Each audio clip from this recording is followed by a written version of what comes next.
morning everyone. Let's begin with the topic. As we concern or as we discussed in the previous video, we discussed about the cost of capital earlier.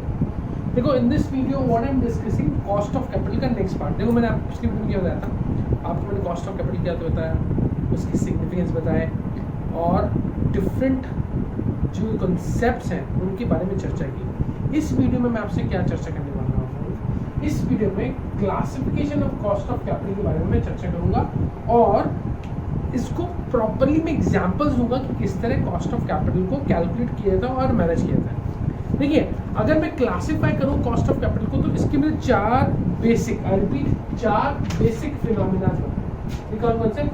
Historical cost versus this futuristic cost, specific versus composite cost, average cost of capital and marginal cost of capital and explicit और implicit cost. अब ये है क्या और एक एक करके मैं इन सब के बारे में आपसे अभी इस वीडियो में चर्चा करूंगा. एंड फाइनली मैं इसमें चर्चा करूंगा कि भैया कॉस्ट ऑफ कैपिटल कौन कौन सी होती हैं और in the further videos will discuss about the cost of capital के हम कॉन्सेप्ट को और क्वेश्चन आंसर्स को डिस्कस करेंगे, उसकी कैलकुलेशन प्रोसेस को डिस्कस करेंगे और एग्जाम में कैसा क्वेश्चन बन सकता है उसके बारे में हम डिस्कशन करेंगे. ठीक है. अब देखो हिस्टोरिकल कॉस्ट क्या है. देखो आपको पता है कि अकाउंटिंग कहती है कि हमें जो भी कैलकुलेट करना है, जो भी लिखना है वो बुक वैल्यूज पे लिखना है और बुक वैल्यूज कौन सी होती है? हिस्टोरिकल होती है. ठीक है. बट ये कहता है कि when we calculate the cost of capital on the basis of the previous cost और the past cost, that is known as what? The historical cost. But हमें जो फ्यूचरिस्टिक जो भी हम अर्निंग करते हैं वो रियलिस्टिक में क्या होता है? वो एक फ्यूचरिस्टिक होती है. कॉस्ट ऑफ कैपिटल व्हाट आज मैं कैलकुलेट कर रहा हूँ पर वो किसके लिए कर रहा हूँ? नेक्स्ट आने वाले समय के लिए कैलकुलेट कर रहा हूँ. This is the minimum cost that I have to earn. वो पैसा जो मुझे मिनिमम कमाना है वो कॉस्ट ऑफ कैपिटल है एज पर दी स्टैंडर्ड्स. तो यहाँ पे जो बात की जाए तो कॉस्ट ऑफ कैपिटल यूजुअली किस पे कैलकुलेट होती है? फ्यूचरिस्टिक कॉस्ट में. तो जब हम बुक वैल्यू की बात करते हैं when calculate the cost of capital on the basis of the book values, that is known as what? Historical cost. But in the realistic world we used to calculate cost of capital on the basis of the future cost, on the basis of the futuristic aspect, on the basis of futuristic funding aspect. ठीक है. Next is what? Specific और the composite. मैंने बताया कि हम cost of, जब भी हम बिजनेस में पैसा लेके आएंगे तो बिजनेस में पैसा कहाँ से आएगा? ये डिबेंचर लोन से आएगा, लोन यानी डिबेंचर से आएगा, आपके प्रेफरेंस शेयर से आएगा, आपके इक्विटी शेयर से आएगा, आपके बाय डिफॉल्ट रिटेन अर्निंग से आएगा. इन सब जगह से पैसा आने वाला है आपके बिजनेस के. तो देखो इसके दो है, स्पेसिफिक और कंपोजिट. जब मैं किसी पर्टिकुलर स्पेसिफिक कॉन्सेप्ट के ऊपर या सोर्स ऑफ फंड के ऊपर कैलकुलेट करता हूं तो उसे बोलते हैं स्पेसिफिक कॉस्ट ऑफ कैपिटल. वो प्रेफरेंशियल भी हो सकता है, इक्विटी भी हो सकता है, डिबेंचर भी हो सकता है, रिटेन अर्निंग भी हो सकता है. तो when I calculate a cost of capital for the specific component of the source, that is known as what? Specific cost of capital. And if you talk about composite is what? A combination of all on the basis of the optimization. क्या बोला मैंने? Optimization. What is optimization? कि इनके बीच में मैं क्या equity mix करूंगा, क्या कॉस्ट और डेट का मिक्स क्रिएट करूंगा, वो है आपका composite. On the basis of WACC मतलब weighted average cost of capital. कि what should be the mix so that my cost of capital is to be what? Minimize. वो mix create करना जिसके basis पे मेरा कॉस्ट ऑफ कैपिटल मिनिमाइज हो जाए. देखो क्या होता है, कॉमन से लगाना. देखिए कॉस्ट ऑफ डेट और कॉस्ट ऑफ इक्विटी बात करें. अगर कॉस्ट ऑफ डेट बढ़ा है, कॉमन से KD बढ़ा है किससे? KE से. तो इस केस में प्रॉब्लम क्या आएगा? आपके ऊपर फिक्स लायबिलिटी बहुत इंक्रीज हो जाएगी. बट आपको बेनिफिट क्या होगा कि आपके पास जो मैनेजमेंट है वो आपके हाथ में ही रहेगा. बाहर के लोग इसमें प्रॉब्लम क्रिएट नहीं करेंगे.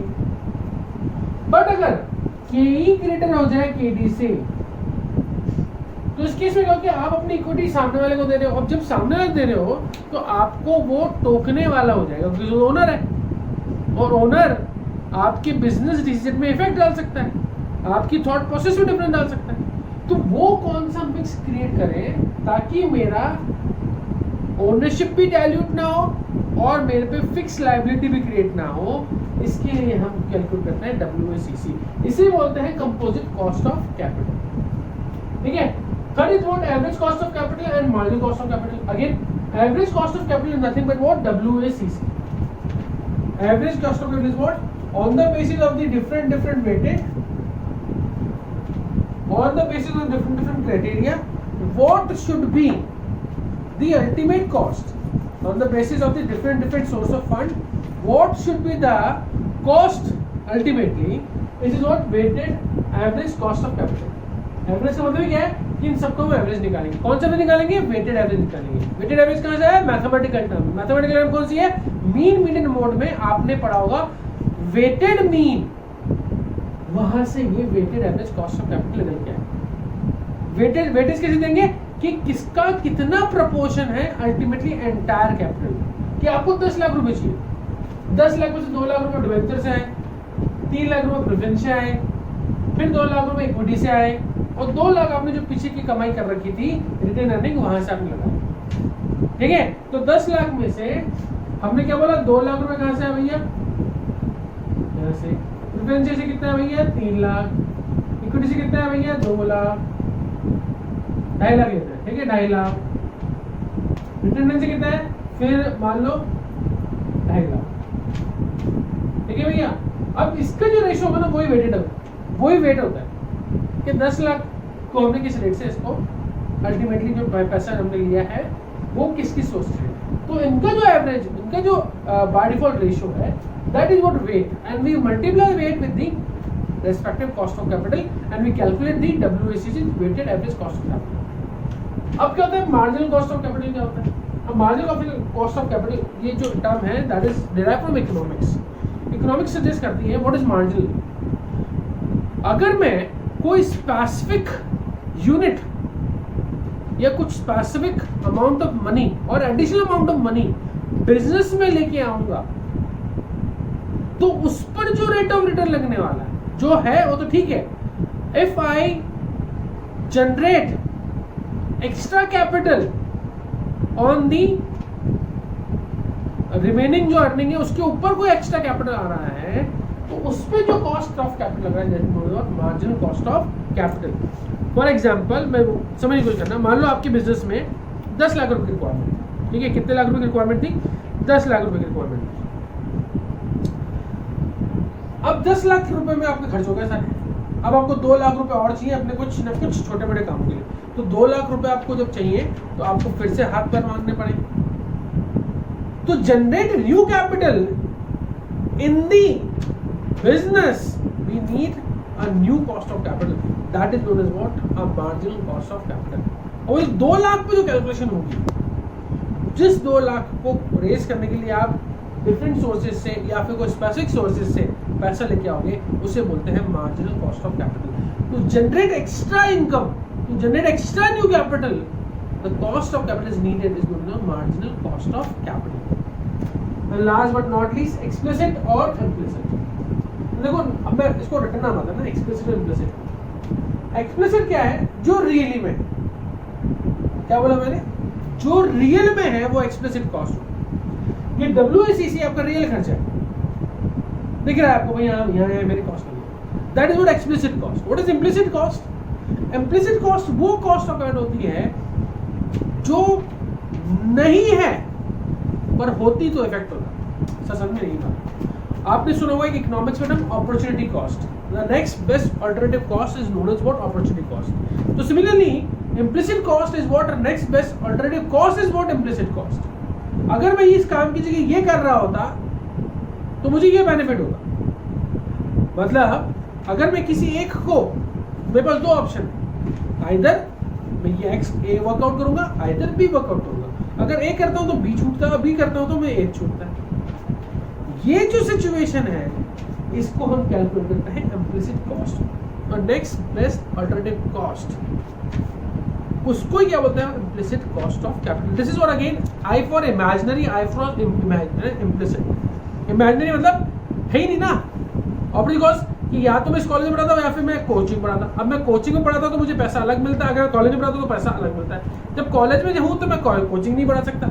तो जो मैं चीज छोड़ रहा हूँ उसके पीछे भी कोई ना कोई कॉस्ट इन्वॉल्व है. That is what implicit cost और द अपॉर्चुनिटी कॉस्ट. तो opportunity cost of the fund is the implicit cost. I repeat, the opportunity cost of the fund is known as the implicit cost. कि 10 लाख रुपए जब मैंने raise किए किसी business के लिए किए हैं, अगर इस बिजनेस को नहीं करता और मैं इसको कहीं और लगाता तो मुझे क्या बेनिफिट होता, वो है implicit cost of capital. Again this is what very what I can say suggest, ये कब काम आती है implicit cost of capital, when we have 2 or more projects to involve. जब मैं 2 या 2 से ज़्यादा प्रोजेक्ट इन्वॉल्व होते हैं और मुझे पता करना होता है कि कौन सा ज़्यादा बेहतरीन है, वहाँ पे हम इम्प्लिसिट कॉस्ट ऑफ कैपिटल को अप्लाई करते हैं. Okay, next is what we'll discuss in this video, we'll discuss about the assumption of the cost of capital. अब what are the assumptions, देखो बहुत इंपॉर्टेंट है. कई बार आपसे पूछता है what do you mean by cost of capital, तो what do you have to write. अगर ये 2 नंबर का है तो सिंपल डेफिनेशन लिख देना. अगर ये थोड़ा और बड़ा है 3 नंबर का तो उसके साथ उसके कैरेक्टरिस्टिक्स लिखना.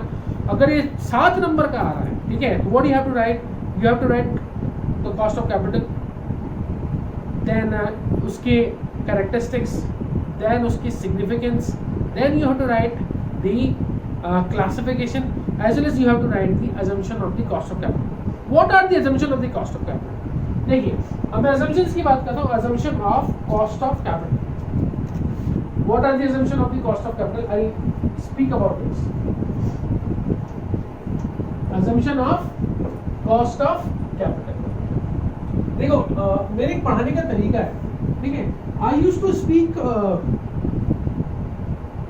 in many जो जनरल लैंग्वेज है, जो जनरल टर्म्स है, उसमें मैं हमेशा पढ़ाने की कोशिश करता हूँ, ठीक है. So what you have to focus, what I am discussing about what the concept of the cost of capital. उसमें भी किसकी बात करूँ मैं, assumptions of cost of capital. What are the assumptions? The first assumption is this: the cost can be either explicit or the implicit. Cost क्या हो सकती है? Can be either explicit and implicit. The cost can be either explicit or the implicit. The finance and the business risk are not affected by the investing in the new investment proposal. मतलब risk involvement को हम यहाँ पे factor को लेके नहीं आते. Risk factor is not involved when we are investing in the X project. Third thing, नई जो फर्म्स हैं, न्यू फर्म्स का कैपिटल स्ट्रक्चर अनचेंज रहता है. क्या रहता है भैया? Unchange. The new firm capital structure is what? Unchanged. Fourth, the cost of each source of capital is determined on the basis of after tax. ये पूरी की पूरी कैलकुलेशन होगी कॉस्ट ऑफ कैपिटल की, किसकी बेसिस पे होगी? हमेशा आफ्टर टैक्स कैलकुलेशन होगी. तो आप देख रहे हैं केपी, केडी, केआर जो भी हम निकालेंगे, हमेशा हम आफ्टर टैक्स के बाद ही इनको कैलकुलेट करते हैं. And last but not least, the cost of capital, the cost of previously obtained capital are not relevant for the computer cost of capital raised from the specific source. मतलब कोई specific source से आप जब पैसा raise कर रहे हो और प्रीवियसली आप वो कैलकुलेशन कर चुके हो, उसका आपस में कोई लिंक नहीं होता. तो मैं आपको बताता कि स्पेसिफिक केस जो होता है, हम जब बात करते हैं मार्जिनल कॉस्ट की, तो मार्जिनल कॉस्ट में नया पैसा लेके आते हैं, न्यू कैपिटल इन्वेस्ट करते हैं, तो उसका कोई लिंक नहीं है पीछे से आपने किस रेट से पैसा लेके आया था और क्या था. The new capital to be employed in the business, there is a separate cost of capital is to be calculated. There is no link between the previous one or the new one. Correct? These are the 5 points related to the assumptions. Now, the most important thing, component or the composite cost of capital कौन कौन होता है? अब मैं एक एक करके सबसे बड़े विस्तार से चर्चा करूंगा आने वाले वीडियोस में, ताकि आपको हर चीज प्रॉपरली और कॉन्सेप्चुअली क्लियर हो जाए। देखो बेसिकली 4 कंपोनेंट है, बेसिकली 4। अब उनके फर्दर केसेस भी पढ़ेंगे, ठीक है। सबसे पहला है कॉस्ट ऑफ डिबेंचर केडी, फिर है cost of preferential capital KP, cost of equity share capital that is what केई, and last but not least KR, that is what cost of retained earning। ये इनके नोटिफिकेशंस होंगे, फिर इनके अलग अलग केसेस होंगे, जैसे आफ्टर टैक्स बिफोर टैक्स कैसे होगा। यहाँ पे केपी और के ना कुछ स्पेसिफिक सिचुएशंस आएंगी कि either preferential is to be redeemable और the preferential is not redeemable, ठीक है। यहाँ पे डिविडेंड यील्ड मेथड होगा या अर्निंग यील्ड मेथड होगा।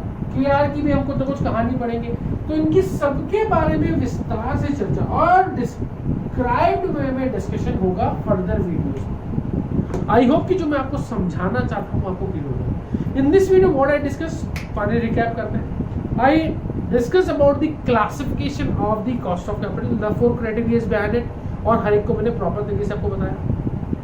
सेकेंड बात करें, मैंने बताया assumption of the cost of capital, what I am saying, assumption of the cost of capital, कि क्या क्या assumptions है when we calculate the cost of capital। and third thing, और जो सबसे important बात है, कौन कौन से components हैं। basically we have 4 component, that is what KP, KD, KE और KR। WACC कुछ नहीं होता, जब इनको मैं जो पैसा मैं लेके आया हूँ बिजनेस में, when whatever the amount that I entered, whatever the amount of money I invested in the business, उनका क्या प्रपोर्शन है। जब मैं उनका वेट कैलकुलेट करता हूँ, वेटेड मीन कैलकुलेट करता हूँ, तो वो हो जाता है WACC, that is what weighted average cost of capital. I hope कि ये पूरी की पूरी कहानी आपको क्लियर होगी होगी कि what exactly cost of capital. In the past video and this video suggest you the entire concept of the cost of capital. In the next video will discuss about KD, how to calculate, what are the process to handle it, and which type of question will be asked in your exam and how to manage it. This question will be asked in the form of case study as well as in the normal question। ये दोनों ही format में आपके question आपके fix हो सकता है और fit हो सकता है। तो लगातार बने रहें अपोगी एकेडमिक्स के ऊपर, and please share and subscribe our channel and send it to the maximum। Thank you so much।